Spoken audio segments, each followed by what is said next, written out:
Bet365 sponsors our podcast and they feature over 300,000 sporting events on their betting app. It's got everything you need to bet on sport. The new season is already underway and Bet365 are offering a wide range of markets, including first, last or anytime goal scorers. With over 45 million members, it's the world's favourite online betting company. With the Bet365 Bet Builder, you can combine match results, players to score, number of goals and more to create your own personalised bet. And if you can't watch the games live, with Bet365's Match Live feature, you can follow every moment through live graphics and text. Bet365 is the world's favourite online sport betting company. The app can be downloaded from Google Play and Apple App Store. Over 18s only. Please gamble responsibly. Hi folks, welcome to another episode of the 59th Minute FPL podcast, which is brought to you by The Athletic. I'm Mark McGettigan. You can find me on social media at FPL General. We're just days away now from Gameweek 1, so it's time to make those tough final 50-50 calls and set yourself up for a successful season. Thanks to everyone who sent in the nice reviews after last week's episode, which seemed to have gone down really well and seemed to have struck a chord with a lot of fantasy managers who play the game, like I do, as seriously as I do. If you missed it, do check it out before Saturday's FPL deadline. So the deadline is 11 a.m. UK time. Keep in mind this year it is half an hour earlier than usual. It's no longer 11:30 on a Saturday morning, it's now 11 a.m. In this week's episode, I'm going to focus more on the players and teams we should be targeting for our Game Week 1 squad. I will reveal my latest draft, what it looks like a couple of days away from kickoff. I'll also cover some of the players that are on my watch list who could make it into my Game Week 1 squad before the weekend. And I'll finish up with answering questions from the community, as well as talking a little bit about captaincy for Game Week 1 as well. If you've been thinking about becoming an Athletic subscriber, there's no better time to do so than the week leading up to kickoff. If you use the link theathletic.com/FPL pod, you can get a 30-day free trial to check it out. The ad-free version of this podcast is available on The Athletic, along with my weekly FPL column and the weekly Q&As, of which there will be one on Friday evening.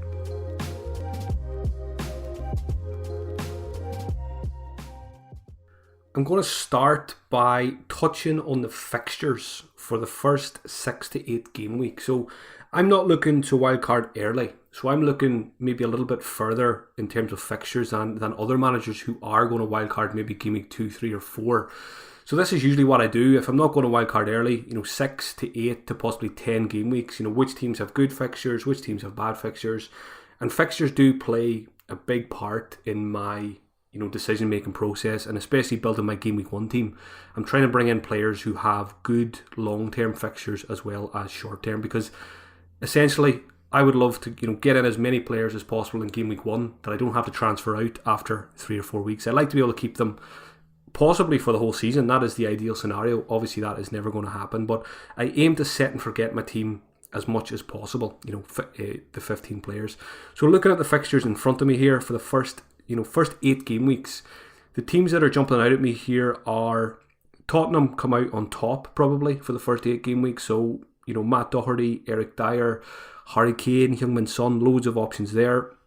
Fulham have got a pretty good start as well in the first 8. So Mitrovic is in my latest draft, and there's a good chance he will stay there. I'm not really interested in any of the others at Fulham. Southampton have very good fixtures as well. I think they've got value right across the pitch from the goalkeeper. There's 4.5 options in defence. There's Armstrong in midfield. I've seen a few with Ward-Prowse as well. We know what Danny Ings can do, and there's a lot of love for Che Adams as well. So I think a lot of people are going to have 2 or 3 Southampton players to start this season. I'll talk about them more when it comes to revealing my latest draft to see if any of them have made the cut. Wolves also, although they play Man City in Game Week 2, if you take that fixture away, they've got a very good run. Now, it's not ideal that they seem to be selling off some of their very good defensive assets, so that kind of slightly puts me off them defensively now. But, still got the likes of Jimenez up front, who I think will be a popular pick as well, and could even be in my Game Week 1 squad.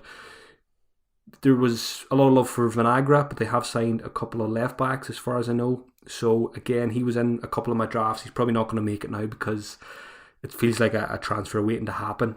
He may even leave Wolves by the sounds of it before Game Week 1 starts anyway.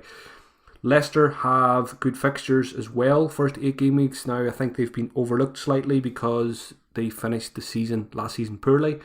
But I like Jamie Vardy. Harvey Barnes is in my thoughts. A couple of defensive options there as well. Now, Johnny Evans is suspended for the first 3 games, and I think that's huge. He's so important to that back line. Pereira's still injured. Chilwell's gone, so how good are they going to be defensively when you take those 3 guys out of there?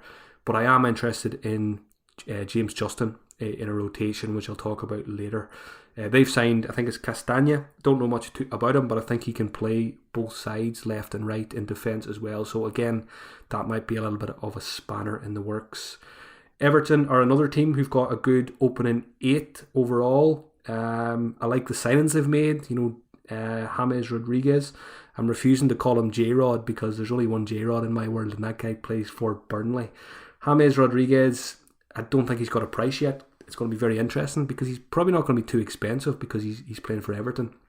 I think they've signed a guy called Alan as well, and it looks like Doucouré could be arriving. So of all the teams in the Premier League, Everton needed the most work in the midfield position. So it's good to see that they strengthened there. And what I like about that is I think Calvert-Lewin and Richarlison, I think that adds more value to those guys. So Calvert-Lewin, although he hasn't really been in too many of my tinkers, I think it's 7 million. I still think he could be good value this season, so I'm not ruling him out of my Game Week 1 squad just yet. Not overly keen on Everton defensively, unless John Joe Kenny at 4.5 can become the number 1 right back there ahead of Seamus Coleman, but we won't know that probably for a couple of game weeks. Let's say John Joe Kenny starts the first 3 or 4 games, then I think you're going to see a lot of people go and buy him then. Lucas Dean for me is still a little bit expensive there. Chelsea, the final team I will mention here, have a decent opening 8. Now, there's questions about Chelsea later, so I'll come back to them, but I think Timo Werner is the only one in my latest draft. There's lots of options. I really like Pulisic from last season. I think Havertz at 8.5 could be good value. Ziyech, there's so many there. If they can sign a goalkeeper as well, I'd be more interested in their defender. So Chelsea are a team that are going to be very popular this season. Maybe not hugely popular in Game Week 1 as people give them a chance to settle in, but I think after that, I think there will be very good value there again this season like there was last season. But I'll come back to Chelsea in the questions section. So that's a couple of teams that are jumping out at me in terms of having good fixtures. Now, on the flip side, which teams don't have good fixtures and which teams will I be avoiding for that reason? So I think number 1 is West Ham. I love Mikel Antonio at 6.5 million, but the fixtures are horrendous. Now, I think going with them in Game Week 1 and then moving to someone else is fine, but I don't really like booking in those transfers, especially if it's not for a big hitting player. I'm probably going to book in a few transfers myself for the likes of Bruno Fernandes and Kevin De Bruyne, but I don't really like doing it for those cheaper guys. So I think it's fine to do that. If you get a brace or a hat-trick out of Antonio Game Week 1 and move him on, great. That if it's worth 12 to 15 points to you, that's probably justified a transfer. But there's probably other transfers you're going to want to make in Game Week 2 as well if you don't bank the transfer. So West Ham, I'm just going to completely avoid them. I'll probably come back to Antonio later in the season. Souček, I just don't really like him because I think he'd be on my bench most of the time, and I would probably rather just go for a 4.5 rather than paying 5 million for him. Aston Villa, they obviously missed the opening weekend, and then they've got a tricky enough opening 7 as well, so I'm going to avoid Aston Villa. Sheffield United have a tricky opening run as well. The only one is Ramsdale. He may be in my Game Week 1 squad, but apart from that, I don't think I will have any of the others. They've made a lot of signings as well over the last couple of days, particularly I think in the wing-back positions. So it'll be interesting to see if that will affect Baldock and Stevens. I don't think it will to begin with, but it could do so down the line. And the final team I'm probably going to avoid is Leeds United. They've got a pretty tricky start.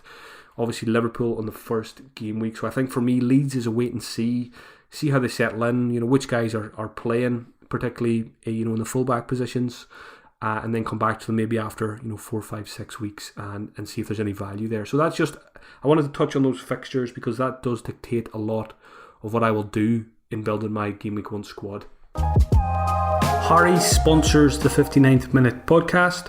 Harry's was founded by Jeff and Andy, two ordinary guys who were sick and tired of overpriced razors. Jeff and Andy knew there was only one way to ensure quality, so they bought their own factory.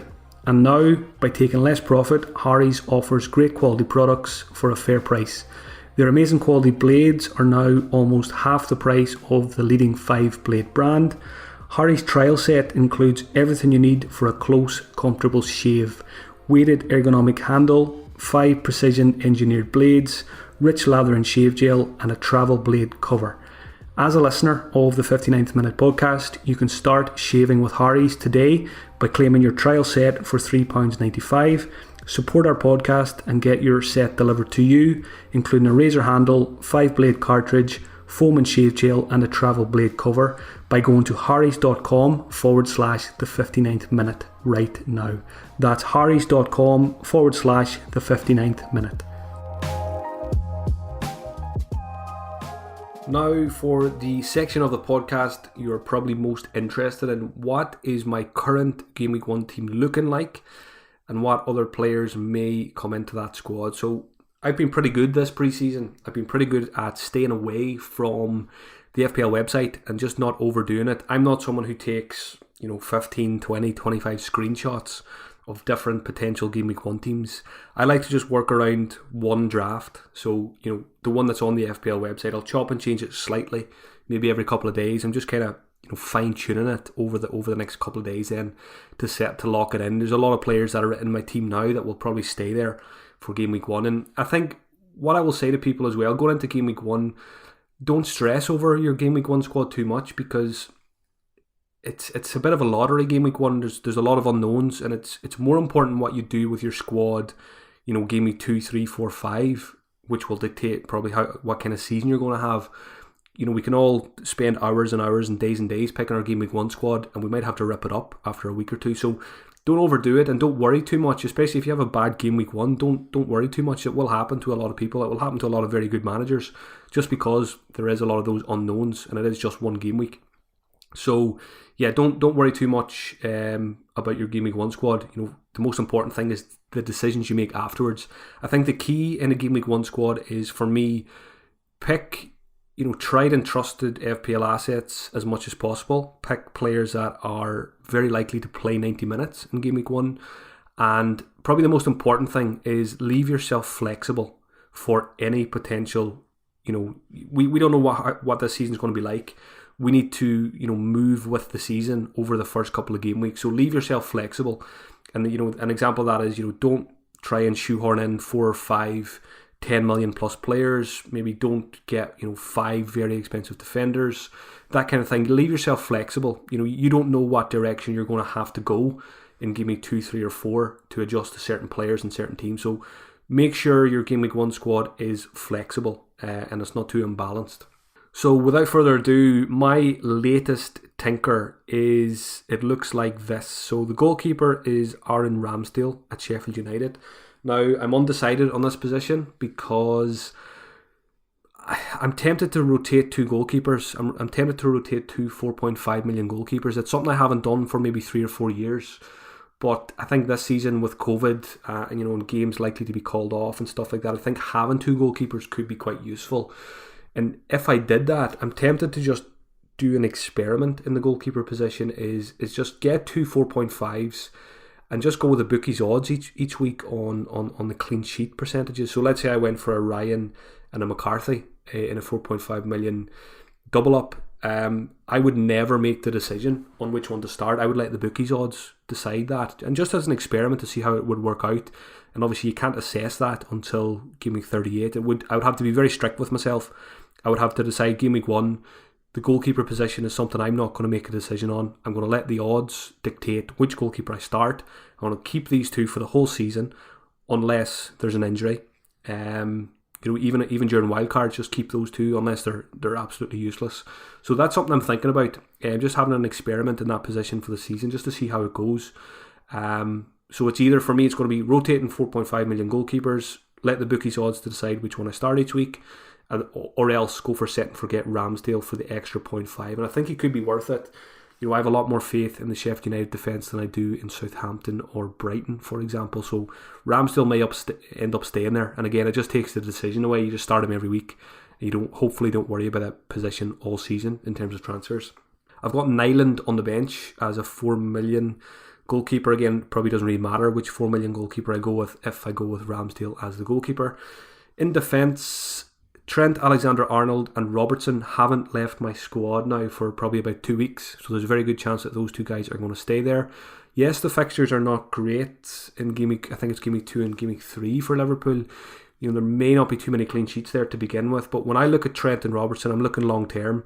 I'm looking at hopefully having them for 38 game weeks, and they're going to score me 500, 600 points between them over the season. So I'm not going to worry too much if the clean sheets don't come early, like what happened last season. I just stick it out with those two guys. I think Trent is a must-have. I think obviously he's going nowhere.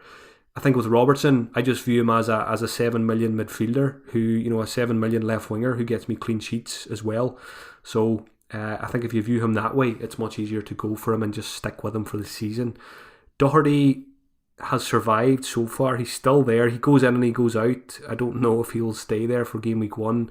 I may, free up $1 million and go for another Spurs defender, maybe Ben Davies or Eric Dyer instead. But Doherty, I think what I'm currently thinking with him is it's easier to have him and get rid of him if it doesn't work out than it is to not have him and get him in if he's on fire, because if 6 million is quite a hard price to get to for a defender. So it's a case of maybe get him with the good fixtures, see how it goes, and it's maybe something, if someone like a Lundstrom emerges then like last season, Doherty's probably the guy I would take out of my defence to get, that out of position defender, or just, there's going to be defenders who are not in any game week 1 teams at the minute who emerge as very good options after maybe 2 or 3 game weeks. So if Doherty's not delivering for me, if he's not looking as good as he did in his Wolves days, it's an easy transfer. Yes, I don't want to make too many transfers in defence this season, but there will be times where I do make them, of course.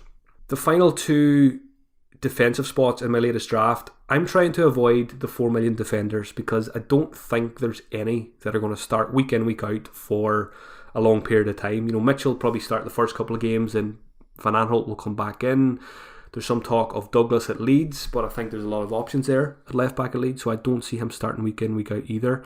Again, if that does happen, I can always just get Douglas after a couple of weeks if he is looking like the number 1 choice. So what I want to do with my 4th and 5th defensive spots is have 2 4.5 millions who rotate well, a bit like the goalkeeping idea, just play whichever one has a better fixture and a better chance of a clean sheet that week.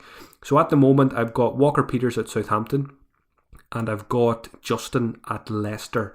Now there is some question marks over Justin because of that new signing, so I probably need to do a bit more research there, maybe talk to a few Leicester fans and see if they think he's going to start every week until Pereira is fit again. So at the moment, Walker-Peters and Justin, they rotate quite well, I think, for the first 10 game weeks. So, whenever Walker-Peters has a tough fixture, Justin has a good fixture and vice versa.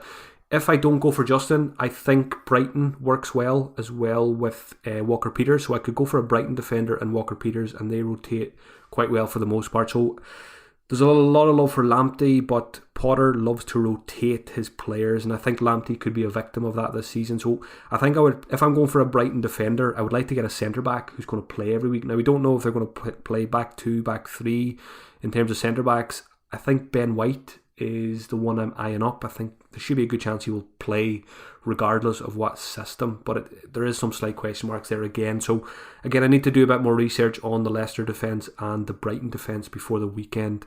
Walker-Peters, you're just nice and simple, 4.5, should play every week, should get the odd assist as well, and it probably works well for me to have Walker-Peters when a lot of people are going to have McCarthy. So at least if McCarthy gets a clean sheet and I don't have him, Walker-Peters will pick that up for me there just to combat that. So that is my current thinking on defenders: Trent, Robertson, Doherty, Justin with a question mark, and Walker-Peters. In midfield, Salah, Aubameyang. I think a lot of people are going to have those 2 guys.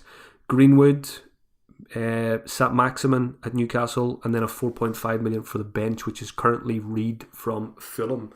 Now, Salah and Aubameyang, I see them as placeholders. So if I went Salah, I would be very tempted to captain him in game week 1 and then sell him for Bruno Fernandes in Game Week 2 and captain Bruno Fernandes. Aubameyang is a placeholder, like a lot of people, for a Manchester City midfielder in Game Week 3. So I said already, I don't like locking in transfers, but I think this season is quite different when we've got a blank game week to begin with for United and City. You've got to make plans to get those guys in, and I don't really want to wait very long to get them because you can miss out on points that way. So I'm tempted to have Salah captain Game Week 1, sell him for Bruno Game Week 2, and then go Aubameyang to KDB Game Week 3. Now, having those plans are great, but we know what FPL is like. There will be spanners, there will be a few fires that pop up that I may need to focus on as well. But all going well, if I can focus on a Game Week 1 team that, most of the guys are 90-minute men, that I shouldn't have any worries with in Game Week 2 or Game Week 3, that should allow me to focus on those big transfers, the more exciting transfers. Now, I think I said in last week's podcast, ideally, usually I like to bank a transfer in Game Week 2, but I think I'm willing to go against that this season. Again, just to get those guys in, the likes of Bruno and KDB. I think it's probably justified not to bank a transfer this season when you've got big guys that you need to get in. So that's my current thinking. Salah and Aubameyang will probably stay now, I think. Aubameyang will definitely stay. There's a small question mark over Salah, but I'm leaning towards having him. And I'm leaning towards captaining him as well over Aubameyang, which I'll talk more about in the captaincy section. Greenwood, I've got a question mark. I see he was not behaving himself very well with Foden while he was on England duty, so that shouldn't affect things too much in terms of FPL. I'm just not 100% on him, maybe as much as I was a couple of weeks ago. But I just think 7.5 million.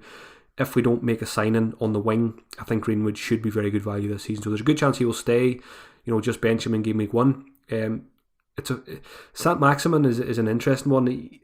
In all of my tinkers over the last few weeks, he basically hasn't moved. It's just because of that price point, 5.5 million. There's not many other options. Maybe Armstrong. I mentioned Souček. I don't really want them.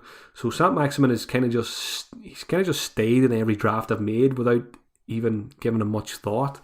And I kind of like that position as a punty position. Have maybe Saint-Maximin for the first couple of weeks. If it doesn't go well, you can always just move to someone else, like an Armstrong or a Saka or a Souček. These players, you can probably bounce around that position, looking at the fixtures. So I think there's a good chance he's going to stay there now. Question about Newcastle later, so I'll come back to it. Up front, Timo Werner, Mitrovic, and a 4.5 million bench fodder. So Werner, is he locked in my Game Week 1 team? No. There's quite a few other options. Ings, Jimenez, Vardy, Kane. So Werner, I'm not 100% set on. Mitrovic probably is set, to be honest. I like that price tag, 6 million.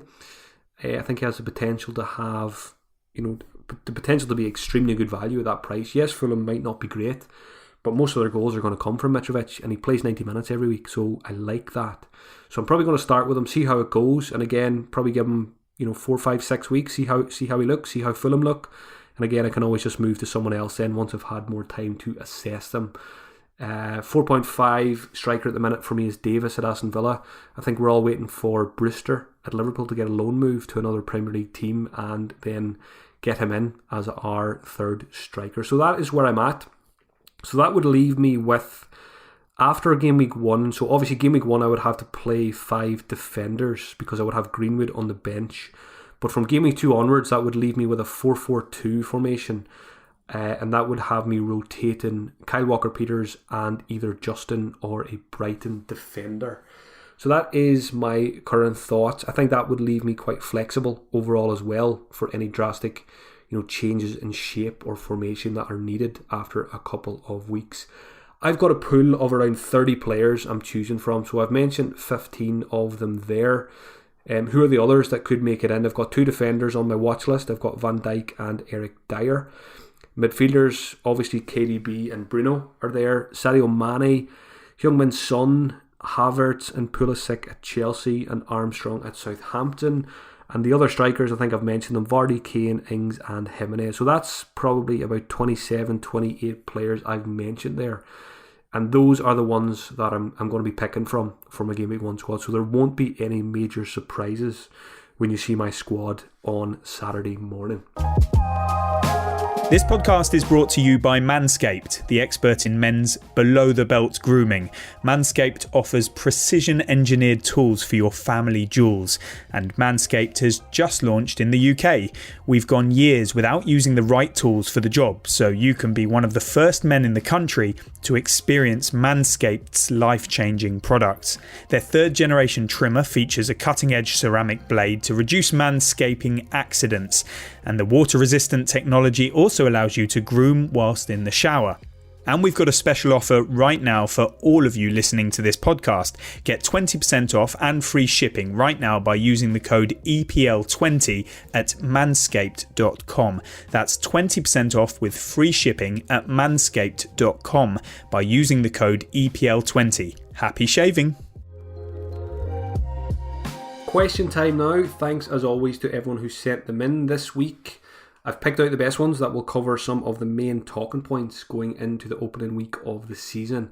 First one came in from Holly at FF Community with an obvious need for strength and depth on our benches right from the start of the season.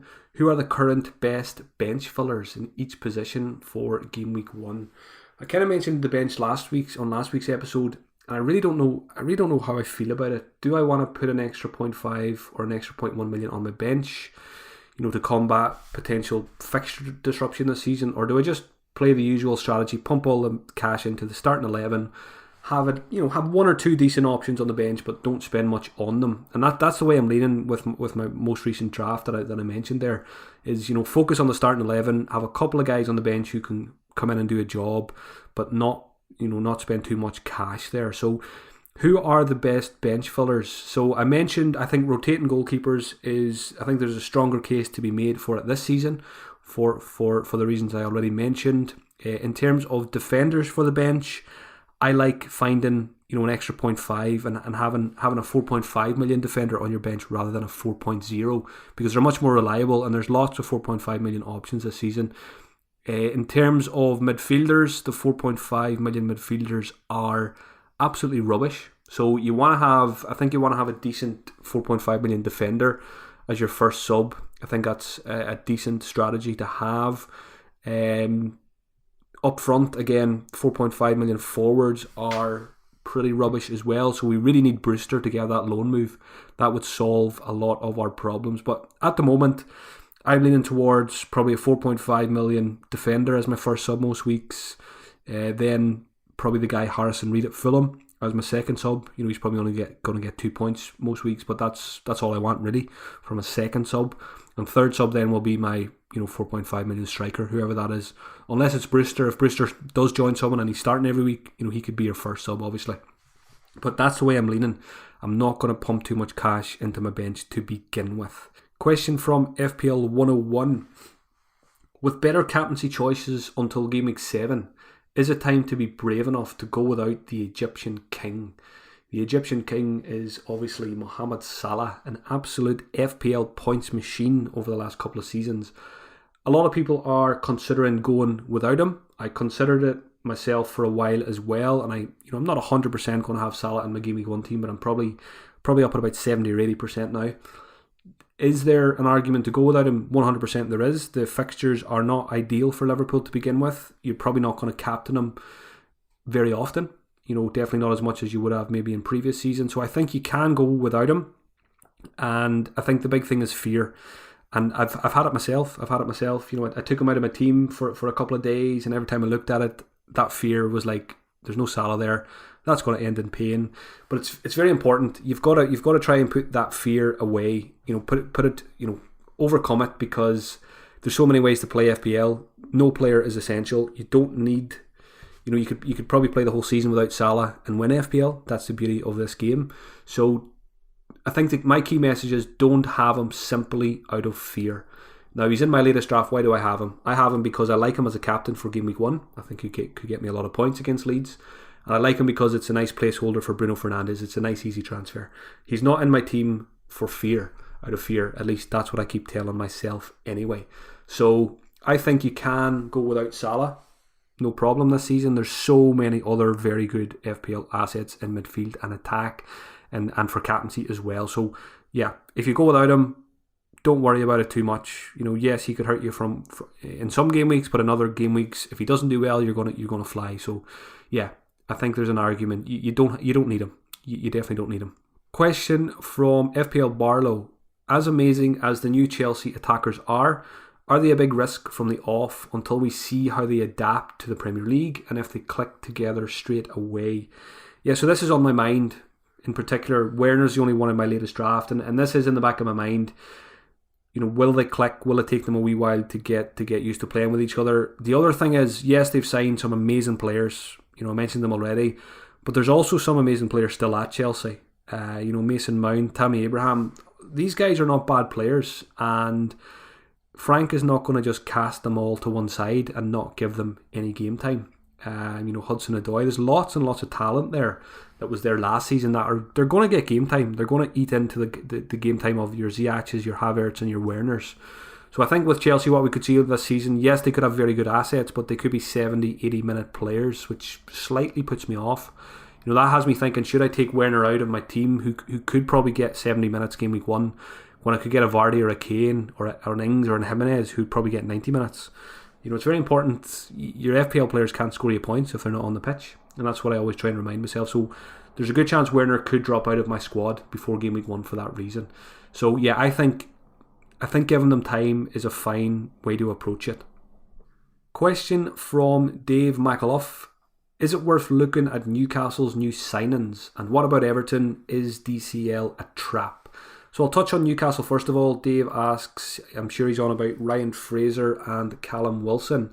The once deadly FPL duo are back together. Steve Bruce has put the band back together. We're going to see Fraser assist, Wilson goal pop up on our Twitter timelines very, very soon. One of my thoughts, at the time of recording, there is no prices for these two guys, so until we know the prices, we can't think about them too much. I think if Callum Wilson comes in around 6.5 million, I think he could be a good option, as much pain as he's caused me in previous seasons. Ryan Fraser, likewise, he was the assist king 2 seasons back. He had more. I think he had the most assists in the league, or I think it was him and Hazard were right up there in terms of underlying numbers and stuff like that as well. So Fraser is a proven FPL asset, as is Callum Wilson. Maybe not recently, but he has been in the past. 2 great signings for Newcastle. I think I like Saint-Maximin more now as well, when he's got someone who can actually finish the chances up front, the ones that he does create. So I think it makes him a better option. I think it just makes Newcastle overall a much better team. So Fraser and Wilson will be added to my watch list. I won't have either of them for game week 1. I think Saint-Maximin is probably the one I will go for. And then I'll just, again, it's a bit like Chelsea. Let's see how they look in the first couple of game weeks, and let's see then if they're worthy of investment. Dave also asked, what about Everton? Is Calvert-Lewin a trap? I don't think he is. You've got to forget about the end of last season. I'm trying to think more of the positives about how good Calvert-Lewin was before lockdown. Everton could come back this season, particularly with all those midfield signings. More time having worked under a very, very, very good manager, Ancelotti. Everton could be a very good side this season. So I mentioned already, Calvert-Lewin, 7 million. I think he's a good price. I think he could force his way into my Game Week 1 squad yet. So I do like Everton a lot more now after they made those transfers. Now I still don't trust them defensively really. It's more an attack. I'll be looking at Everton this season, I think, to begin with anyway. Question from Vinesh: Son, Ali or Havertz in the 8 to 9 million midfield bracket? Which one do I prefer? I think to start the season, I think I like Son most out of these 3. Again, proven FPL asset, should play close to 90 minutes. Dele Alli hopefully will come back and have a big season like he did 3-4 years ago.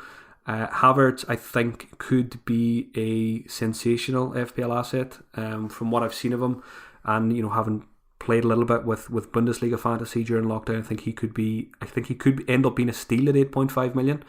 But again, it's probably a wait and see there in terms of minutes and how Chelsea look in the first couple of games. So Son is the one I would go for game week 1. I've seen a lot of people with Son in their game week 1 team and then maybe moving him to a Man United player or a Man City player. I think that's absolutely fine. If Son gets you 10 to 15 points game week 1, take the points and run. That would be great. Question from FPL Professor: will Leeds be the new Sheffield United, the new Wolves, or something else? Yeah, I think Leeds could be a very good side in the Premier League. They've got a top manager. They obviously had a very good season last season. They do have a tough start, so that gives us a chance to just sit back and watch and see what they're going to be like in terms of FPL assets. I do think Leeds could have a big season. I think they could push on and get a top 10 finish. So it remains to be seen if that will happen. I may have egg in my face and they may get relegated and go straight back down, but I do expect big things from Leeds. Haven't seen a couple other games last season, and quite simply just because of who their manager is. I'm intrigued to see how Bielsa does in the Premier League. So I think for me with Leeds, I'm most interested in the fullbacks. We don't really know who they're going to be yet. Ayling probably will be the right back. We don't really know who's going to be the left back. So again, a wait and see for me, and then potentially invest in one or two other players after a couple of game weeks. Jack Burgess says he's currently struggling for midfielders in the 5 to 6 million bracket. Armstrong, Souček, Saint-Maximin seem to be the most popular, but he's also thinking of Ceballos and Pereira. I think, those three are definitely the most popular. I think Armstrong and Saint-Maximin are probably the two most popular. Souček, maybe not so much now, given the fixtures. I think he's had some issues with COVID as well, so there may be some question marks over his involvement in game week 1. So I like Saint-Maximin most. Armstrong probably a close second. I don't like Ceballos as an FPL asset. He's too tiki-taka, passing left and right. He's not really threatening in terms of goals and assists. Pereira at West Brom I think could be very interesting. Again, I'm probably just going to swerve him and see how West Brom look and see how he looks. I've never seen the guy play, but I'm hearing very good things about this guy Pereira at West Brom. Very good numbers in the Championship last season.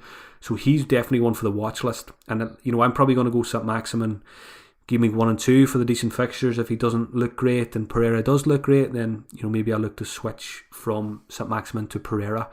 I'm trying to think of any others. I've seen a few mention Saka. I don't really like him either because there's Willian, there's Pepe, there's lots of options at Arsenal. Will Saka play 90 minutes every week? Definitely not, I would say. I could be wrong there, but it's unlikely. I think he could start most games, but I think he'll come off in a lot of games as well. So I'm going to avoid Saka again to begin with and just see how he does look. Question from Mark Jobling: is Mitrovic being overhyped? FPL Raptor had a similar question. Who's the best 6 million striker? Adams, Mitrovic, or Rodrigo? Is Mitrovic being overhyped? I don't think so. I think he's just a very good price. I think he could easily have come in at 6.5 million, given he's got a bit of FPL pedigree, and he's the talisman at Fulham. He's going to be the one scoring all their goals, if they do score any goals, that is. So I think at 6 million, I just think quite simply it's a very good price. And I mentioned Fulham have decent fixtures to begin with as well. I think he's my favourite of the 6 million strikers. Che Adams, I want to see how much game time he gets. My thoughts would be Mitrovic will play 90 minutes every week. Che Adams will play 70 minutes a lot of weeks. So I want the 90-minute man. Rodrigo, again, wait and see. New player to the league. Let's see how he settles in. So for me, Mitrovic is not overhyped, and there's a very good chance he will be in my Game Week 1 squad. So you can all come back and complain to me when we're 8 game weeks into the season and Mitrovic hasn't scored a goal yet. But when we'll just transfer him out. Final question I'll tackle this week from 88 FPL. What are my thoughts on Harvey Barnes in Game Week 1 and 2 as a placeholder for Foden/Greenwood? Yeah, I like that. I'm not seeing Harvey Barnes in very many teams, but he made it into one or two of my tinkers. I think he's gone from my watch list now, so I'm probably not going to start with him. I think Vardy's the most likely Leicester attacker that I would have for Game Week 1, but I like Harvey Barnes. Good fixtures Game Week 1 and 2. You could spike a couple of goals out of him, a couple of assists, and then move on to someone like Foden or Greenwood in Game Week 3. So I definitely do like that as an idea. I'll finish up this episode by talking about Game Week 1 captaincy. So I put up a quick poll on Twitter this morning. Who is the best captaincy option for the opening game week? I put Aubameyang, I put Salah, I put Werner, and I put other. So there was about 4,000 votes came in at the time of recording. Aubameyang, runaway leader, 61%. I didn't think it would be that high. Salah, 28%. I thought there would have been more of a split between those two. Werner, just 7%, and other got 4%. So what we're seeing here is Aubameyang is the big Twitter favourite in terms of captaincy for Game Week 1. 61% there.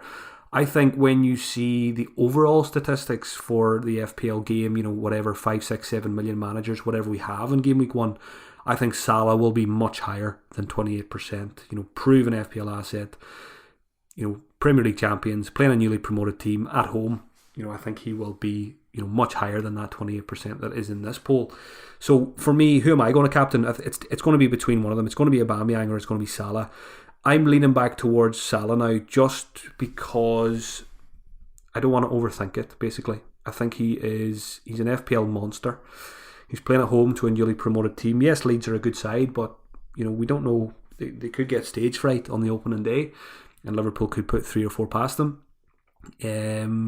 What are my other reasons for Salah? I just love the guy, and I think another reason is I'm probably going to sell him after 1 week as well if I do this. So maybe that probably shouldn't be a reason for me to captain him more so over than Aubameyang. But again, gut feeling, I'm leaning towards Salah more so. Aubameyang has probably frustrated me a lot in the past as well. It's Fulham. Is it a better fixture than Leeds? Fulham away, is that better than Leeds at home? Probably is, but again, football is football. We don't know what's going to happen. There could be a couple of shocks here in Gameweek 1 as well. So I think in terms of reliability, look at reliability in terms of captaincy over the last 2 seasons. I think Salah is a lot more predictable and a lot more reliable. So it probably feels like a comfort pick there. And I think comfort picks feel good, particularly in Gameweek 1. So I'm not decided yet, but I'm leaning probably 70%. It's probably 70-30 in favour of Salah over Aubameyang captain Gameweek 1. And I don't think we should look past these two guys really in Gameweek 1. Not a week to overthink things. Thanks for taking the time to listen, folks. If you enjoyed it, please do give it a share on Twitter and leave a review on whatever platform you're using. If you want to hear more from me before the Gameweek 1 deadline, you can check out patreon.com/FPL General. You can try it for free for the month of September, as long as you cancel your pledge before the 1st of October. Something else to check out this week as well. I appeared on one of my favourite football podcasts, the Tifo Football Podcast. I talked about life as a full-time fantasy Premier League manager. So a lot of you will find that very interesting. It's quite different to this podcast. So check that one out, Tifo. Happy tinkering. And good luck in Gameweek 1. Like I said at the start of the podcast, don't panic if Gameweek 1 doesn't go well. Don't go making transfers on Sunday, Monday, Tuesday if Gameweek 1 doesn't go well. Step away, be patient. The most important thing is how you manage, week to week over the course of the season. Gameweek 1 is not really that important in the overall grand scheme of things. Leave yourself with a flexible squad so that you can go whichever direction you need to. I will be back next Tuesday with a Gameweek 2 preview, and I will also look back on how Gameweek 1 went.